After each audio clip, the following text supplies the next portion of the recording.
मोहिनी एक बहुत ही पढ़ी लिखी मॉडर्न महिला होती है जो अपने बेटे पंकज के साथ रहती है। मोहिनी को हमेशा से ही अपनी बहू अपनी तरह ही मॉडर्न और वेल एजुकेटेड चाहिए होती है। लेकिन अफसोस पंकज को एक गांव की अनपढ़ लड़की बिंदिया से प्यार हो जाता है और वो उसके साथ शादी करके शहर लौट आता है। चोली के पीछे क्या है, चोली के पीछे, चुनरी के नीचे क्या है, चुनरी के नीचे। ओ चोली में दिल है मेरा, चुनरी में दिल है मेरा, ये दिल मैं दूंगी मेरे यार को, प्यार को। अरे बंद करो अपनी ये गवारों वाली बकवास। पता नहीं कौन सी गटर की नाली से उठा लाया है तुझे मेरा पंकज। छी, तू तो निहायत ही अनपढ़, जाहिल और गंवार है।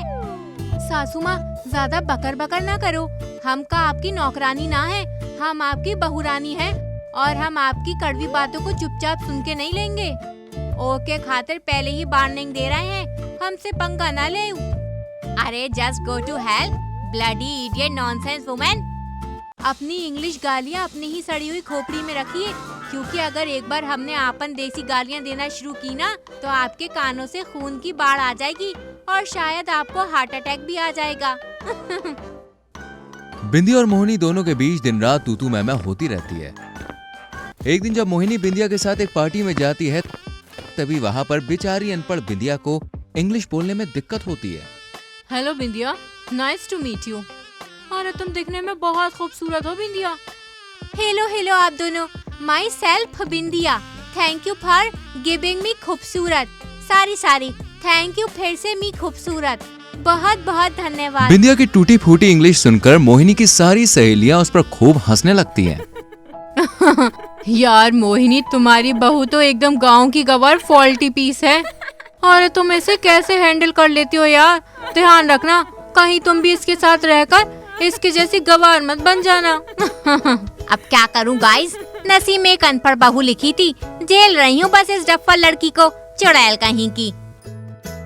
मोहिनी भी अपनी बहू की सबके सामने बेइज्जती करती है, जो बिंदिया को बहुत बुरा लगता है।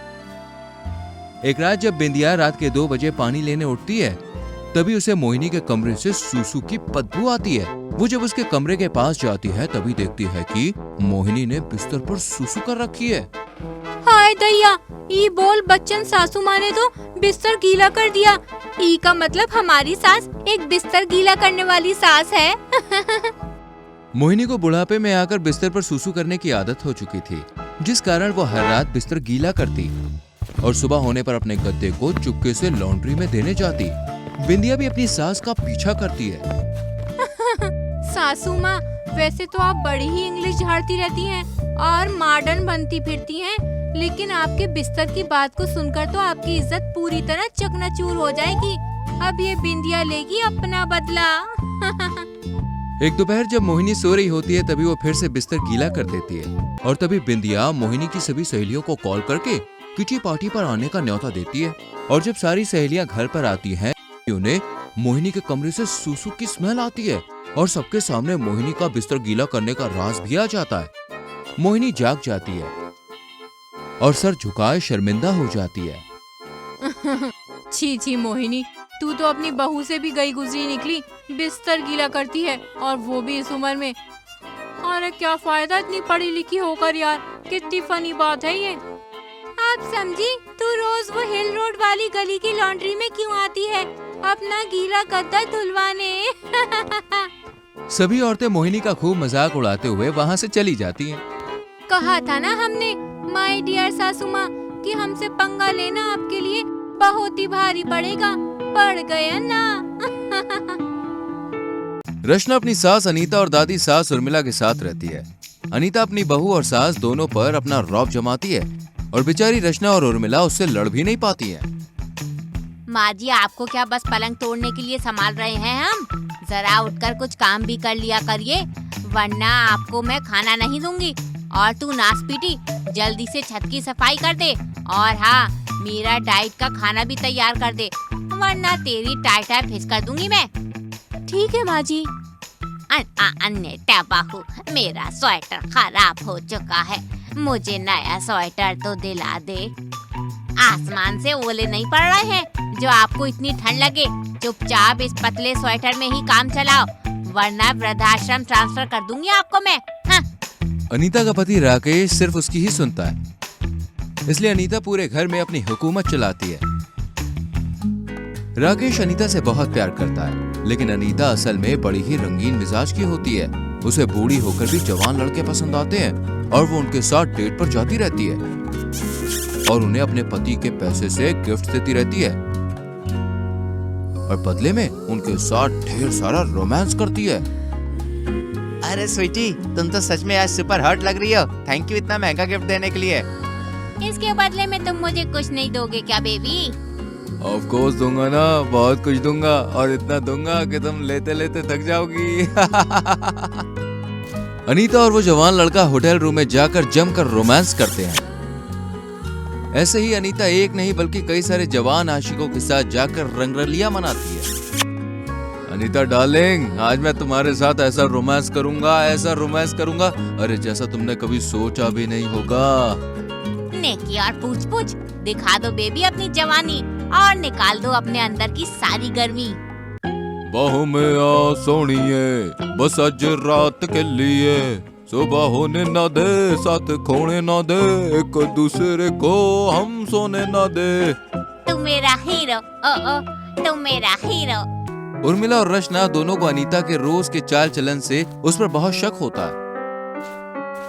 रचना, ये तेरी सास रोजाना इतनी चमक चल्लो बनकर कहाँ जाती है? दादी, सच कहूँ तो मुझे भी नहीं पता। माँ जी इतनी बुढ़ी होकर भी जवान लड़कियों की तरह छोटे छोटे कपड़े पहनकर जाती हैं, ना जाने कहाँ जाती हैं। हम कल उसका पीछा करेंगे क्योंकि मुझे दाल में कुछ काला लग रहा है। अगले दिन जब अनीता शॉर्ट कपड़े पहनकर अपने एक नए बॉयफ्रेंड को मिलने जाती है, तभी उर्मिला और रचना भी उसका पीछा करते करते उस बॉयफ्रेंड के घर तक पहुंच जाती है, जहां उर्मिला और रचना देखते हैं कि अनीता उस जवान लड़के को महंगे महंगे तोहफे देती है और उसके साथ अय्याशियां कर रही है। वाह डार्लिंग, ये तो बहुत ही स्पेशल गिफ्ट्स है।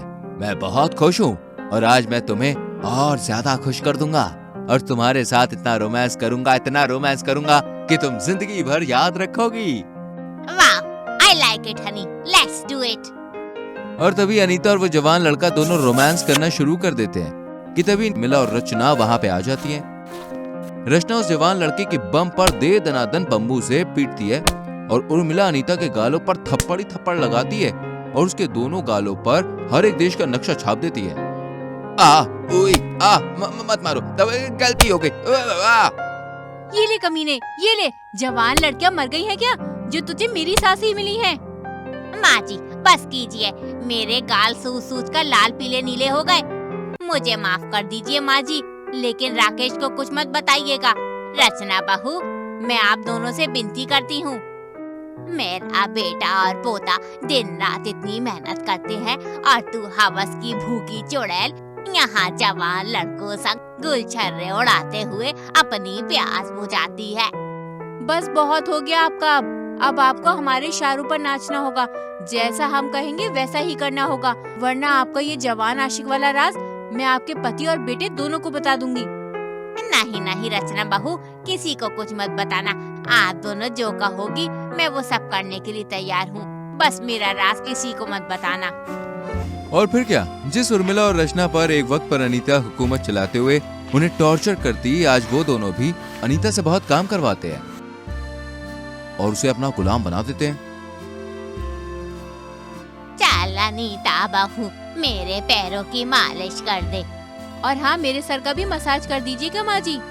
पूरी तरह फंस गई हूँ मैं तो यार। और बेचारी अनीता अंत में बस पछताती रह जाती है।